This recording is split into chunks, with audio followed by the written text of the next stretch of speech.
লুসিও বেনিনাতি মানব সেবার পরম ব্রত নিয়ে প্রায় ১.৫ যুগ ধরে বাংলাদেশে। ইতালির এই মানুষটি পেশায় ছিলেন ইলেকট্রিক্যাল ইঞ্জিনিয়ার। সব ছেড়ে বঞ্চিত অবহেলিত শিশুদের সেবা আর পুনর্বাসনের কাজই এখন তার আরাধনা।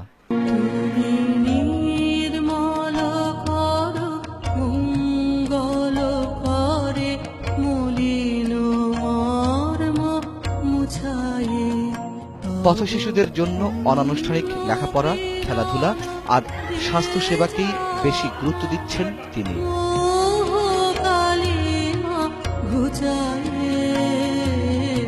লুসিওর হাতের ছোঁয়ায় ঠিকানাহীন শিশুদের ঠিকানা হচ্ছে অন্য কোনো পুনর্বাসন কেন্দ্রে। তার হাতে গড়া প্রতিষ্ঠান পথশিশু সেবা সংগঠনের স্বেচ্ছাসেবকেরা জানালেন, কাজ করতে গিয়ে আত্মতৃপ্তি আর তিক্ত অভিজ্ঞতার কথা। কিছু পুলিশ যে প্রশাসন ওরাও কিন্তু টর্চারিং করতেছে। ওদের কাছে যদি কখনো ওদের কিছু বাড়তি আয় থাকে সারাদিনের ইনকাম, সেই ইনকামটা ওরা রাতে বেলা নিয়ে যাচ্ছে। ওরা যারা রাস্তায় থাকে ওদের আসলে অনেক বেশি ভালোবাসার প্রয়োজন। বাংলাদেশে প্রায় ১৭ কোটি মানুষ, কিন্তু ভলান্টিয়ার। শিশু পূজারী এই মানুষটি থাকেন রাজধানীর তেজগাঁওয়ের বস্তির ছোট্ট এক খুপড়িতে। ইতালি থেকে ভাইয়ের পাঠানো টাকায় চলে নিজ খরচ। বস্তি অথবা নম বস্তি, এটার উপর আমাদের আনন্দ নির্ভর করে না। আমাদের আনন্দ নির্ভর করে আমাদের ওই যে কত আমাদের হৃদয়। আমার বড় ভাই প্রত্যেক মাস ওই যে এরকম ৬০-৭০ ইউরো পাঠায়, এই যে এটা দিয়ে জীবন চলে। আমরা কোনো বিদেশি টাকা পয়সা ব্যবহার করব না, এটা আমাদের খুবই পরিষ্কার রুলস মধ্যে আছে।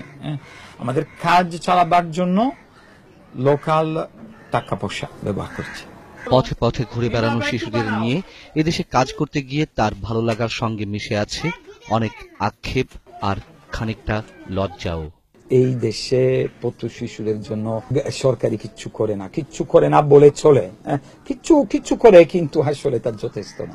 আমাদের রেজিস্ট্রেশনের জন্য আমরা অনেক কষ্ট পেয়েছি, অনেক মিটিং, কিন্তু ঘুষ ছাড়া রেজিস্ট্রেশন হয় না। এটা লজ্জার ব্যাপার।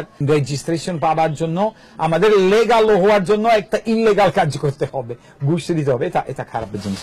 গর্বিত, আমি খুশি যে এত বেশি বাংলাদেশি সেবা করতে পারে।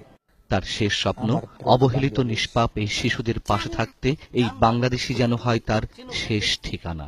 প্রথম স্বপ্ন যে আমাদের রাস্তায় আর কোনো পথ শিশু না থাকে। আমার আরেকটা স্বপ্ন আছে, যেন এই দেশে আমাকে বলতে পারে তুমি আমার সন্তান। এই দেশের মানুষ যেন তাদের হৃদয় আরো বেশি বড় হতে পারে। মঞ্জুরুল আলম পান্না, ২১ টেলিভিশন, ঢাকা।